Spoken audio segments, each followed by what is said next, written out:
Tonight, after the Olympics. It was just a matter of minutes after I got him out that it exploded. He's being questioned in the deadly bombing in Centennial Park. But if he built the bomb, why would he help people escape just moments before the explosion? This guy had a messiah complex. The news channel talks with a terrorism expert in the search for answers. This is KGW, Northwest News Channel 8, Special Edition. It's a very, very bad thing, and I just hope that we catch the people that did it. He has been the focus of attention for his seemingly heroic efforts in Centennial Park, but tonight, this man is now the focus of the FBI's investigation. Good evening, everyone, and thanks for staying up with the news channel at this hour. I'm Jim Benneman. Hello, I'm Carol Jensen. Our top story tonight, the so-called leading candidate in the Atlanta bombing. While no one has been arrested, NBC News says several sources point to security guard Richard Jewell as the suspect in this case.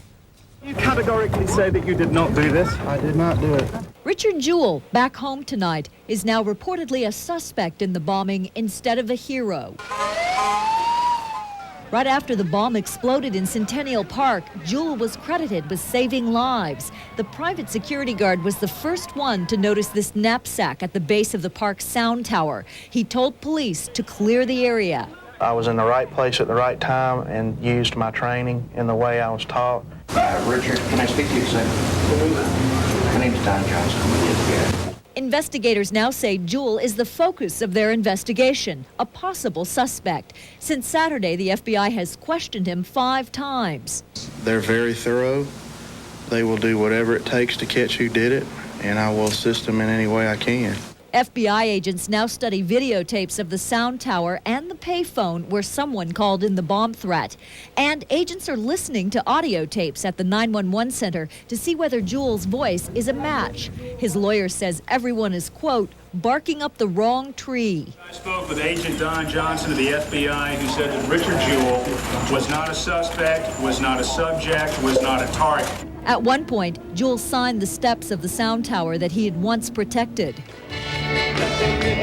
Tonight, back in Centennial Park, that step is now covered and guarded by someone else. Now, if Richard Jewell is indeed the bomber, he seems to fit what is called the hero syndrome. Psychiatrists say some criminals crave publicity so much they'll actually hurt others just to take credit for later saving them. As the News Channel's Kevin Roy reports tonight, the hero syndrome might also be what motivated an 11-year-old arson suspect.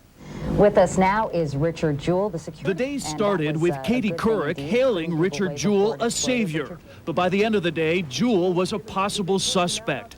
Did he crave the limelight? After the bombing, Jewell approached the network seeking publicity, a sign, psychiatrists say, of the hero syndrome.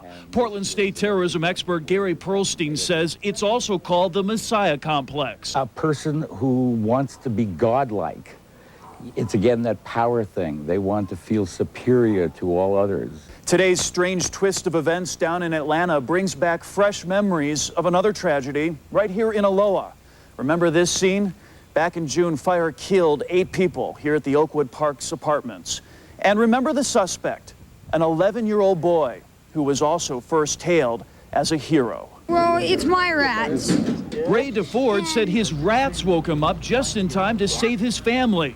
It may seem like a stretch to compare this 11-year-old with a 33-year-old, but psychiatrists say if they're both guilty, the motivation of Ray DeFord and Richard Jewell appears to be one and the same. That is, they feel left out, unloved, and neglected deep down inside.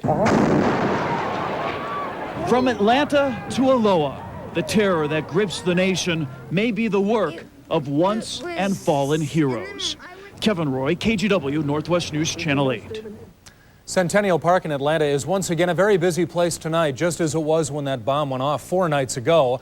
The crowds were back at the park today and they stayed well into the evening. Now, the mood isn't quite as festive as it was before the bombing, but visitors are trying to prove terrorism can't dampen the Olympic spirit. Now, earlier today, the gates were reopened. Security was much tighter, and there was a flag-draped memorial to the bombing victims. We're all glad to be back in the park, but I think for a lot of us, we want some sort of, not retribution or vengeance, but we want some sort of feeling that the justice is done. Many of those park goers say they were startled to learn that a security guard might have planted the bomb.